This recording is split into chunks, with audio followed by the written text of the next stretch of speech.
And here's the idea here. We have the idea that we can influence others and the idea of no influence. And so the idea of influence is you believe your environment controls you, that you're a victim, that you have no control over your environment. It happens to you by chance. If you believe in no influence, you believe you cannot influence somebody else, that everything that happens to you in your environment has some relation to you, and that starts with you. You are the source of everything. And so, depending on which idea, you're more likely to do other things. Like the person who's more likely to plan is somebody that believes in no influence because, hey, they can plan their life, they have control over it.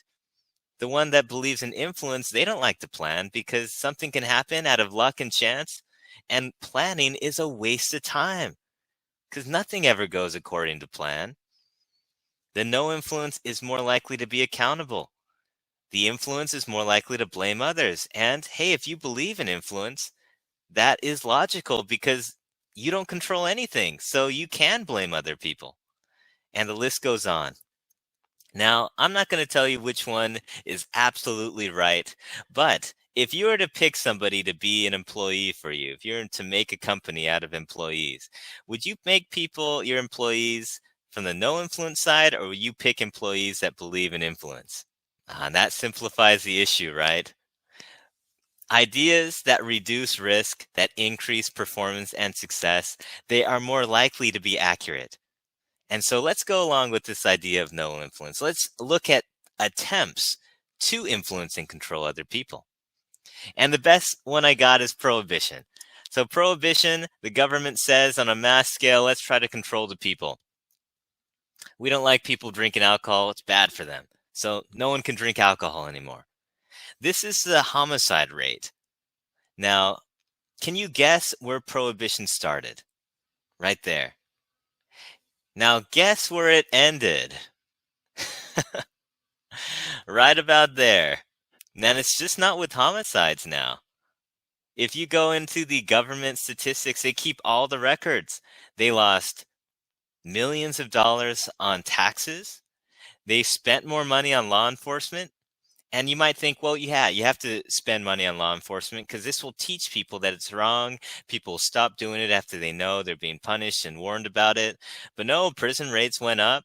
The number of agents kept going up. The number of agents injured, homicides rate, people arrested, convictions, trials, everything started to skyrocket. And it wasn't realistic, so they quit it. So they learned their lesson. It's probably not a good idea to try to control the people.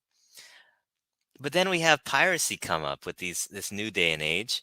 People say it's wrong to steal things that you don't own. And so the music industry, film, and software, they all are losing millions. So the music industry, they decide they're going to start suing people because they need to teach people this is wrong and you will be punished if you do it. They spend 65 million on it. They end up getting 1.36 back, 2% of what they spent on lawsuits. And do you think it helped prevent piracy? No, they shut one website down, 10 more pop up. This was not a good investment. So what do we do now? Instead of trying to control the people, they figured out who the people are and they have aligned themselves correctly. They realize people, they're willing to pay for this material if it's accessible and if it's a reasonable cost. But if it's not, they're just going to steal it. So that's why all of these industries have now popped up to try to make it accessible. How about these books on influence and control?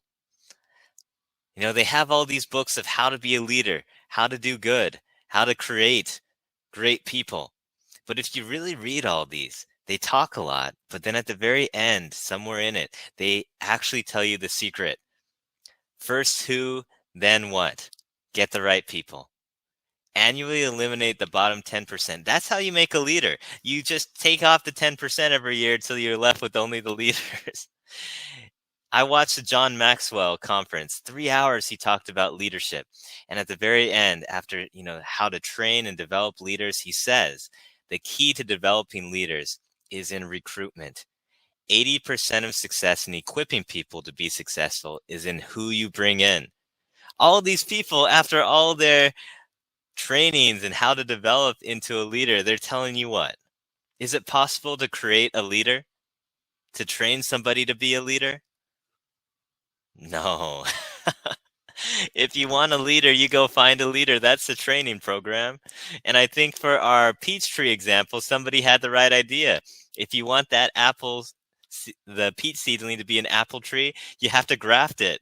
That's exactly what they're doing. If you want a leader, you go put in leaders. You don't try to make it a leader. That's the key to it all. If you enjoyed this video, make sure to hit the thumbs up button and subscribe to our channel for more content. If you have any questions about the best value approach or for Dr. Dean, leave them in the comment section below and we'll get to them in a later video. Thanks, and we'll see you next time.